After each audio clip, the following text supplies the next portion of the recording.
It's 95.5 PLJ Reunion Day. Thanks so much for locking in. I'm Race Taylor. We have a full house, as we have had nearly all day today, high above Madison Square Garden, 2 Penn Plaza. If you missed Scott Shannon and his crew, that will be replayed at 6 o'clock.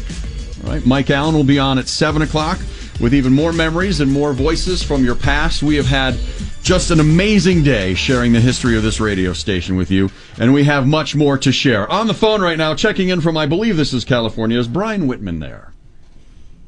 Hello. In Los Angeles. In Los Angeles. Nice to hear your voice, Mike. Hey, Brian, how are you, buddy?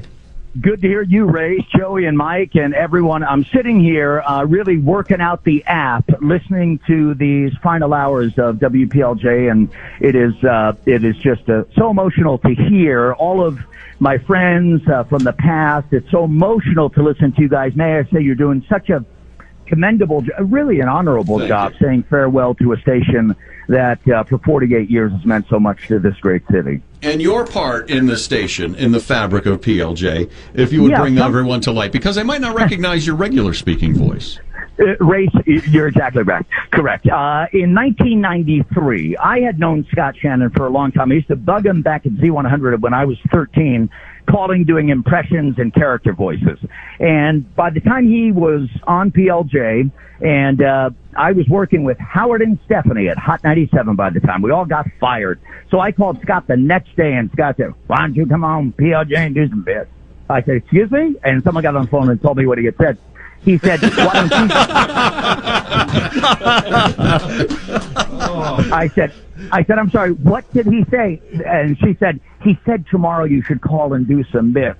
And I said, "Oh, okay, I'll do that." So I was the guy with Scott and Todd and Rocky on and off with like maybe a hiatus or two for 14 years or so, or 15 years, from 1993 to 2008. I did. Hi, everybody. This is Regis Philpin. All right, I'm out of control. Awesome. Awesome. And I did Marty in the morning on Wacky Weeby 101 FM in Bridgeport, Connecticut. Yes. Oh, my God. Yeah. I remember One of our that favorite characters. Yes. And on Rocky's show, I did Alex Trebek, who played Jeopardy. And, of course, one of my favorite characters from my time with Rocky was when I was calling this Mr. West living in the store. So that was... is it a heartwarming race that brings a tear to your eye? It is. It's like the third time I've cried today already. It's amazing. Well, I'll tell you something, guys. It really, though, having worked with Rocky for so many years, Tom Cuddy and Scott Shannon, bless them both, in 1997 called me into the office because I was doing all nights across the hall at WABC doing a talk show. And they said... I thought they were going to fire me. I didn't know why. I didn't really work for I did bits. I thought they were going to fire me. I didn't know. And they said, Rocky Allen, who I love, who's a legend, he's going to be out for 6 months with back surgery. And they said to me, will you fill in for Rocky and work with Blaine and Christina Lang, who I heard a moment ago with you guys? And I was nervous, as you can imagine, scared to death. But, of course, I said yes.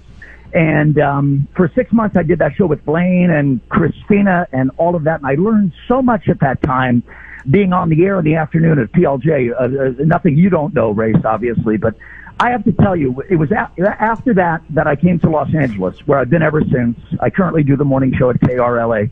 I left PLJ with a confidence that was a gift from Scott Shannon and Tom Cuddy and this great audience to me, that if I put my mind to something, maybe I could get it done. Maybe I could do it. And I owe all of that to those particular people and to WPLJ. Hey, Brian, it's Joey here. We had Diana from the Scott and Todd show on earlier, and she did a great job. It was great to talk to her. We got a text from a listener a little while ago. Said, what happened to Diana's cousin Jean? That was a character. We used, how you doing? Forget about it. How you doing over there? Gene over here. Gene, Scott said, hey, why don't we make that like Diana Tennis? And then someone got on the phone and told me what he said. And he said, why don't we make Gene Diana's cousin? And he owned in Totowa, New Jersey, a hair salon.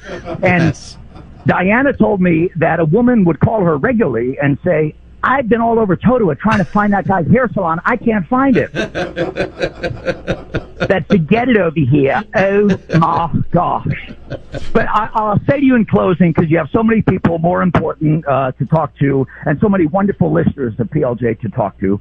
One time, Scott's been my mentor for so many years. One time, excuse me, I'm not crying. I have a frog in my throat. But I may cry. I don't know. I said to Scott, we were talking about something, and he said to me, he said, Brian, you know how you do this, right? You know how you do this well. And I said, I really don't. Haven't you heard my show? I don't know how to do this well. He said, what you do when you're a broadcaster is you leave deep footprints. You leave deep footprints so that the listeners never forget you were there. And on this sad occasion, I think it's safe to say that in 48 wonderful years, WPLJ has left some really deep footprints for this wonderful city, New Jersey, Long Island, Connecticut. And my small part means the world to me, and it's something I'll never forget. Brian, thank you so very much. You're the best, Brian. Thank you. So great of you to call. This is 95.5 PLJ. TM Studios pays tribute to WPLJ. 95.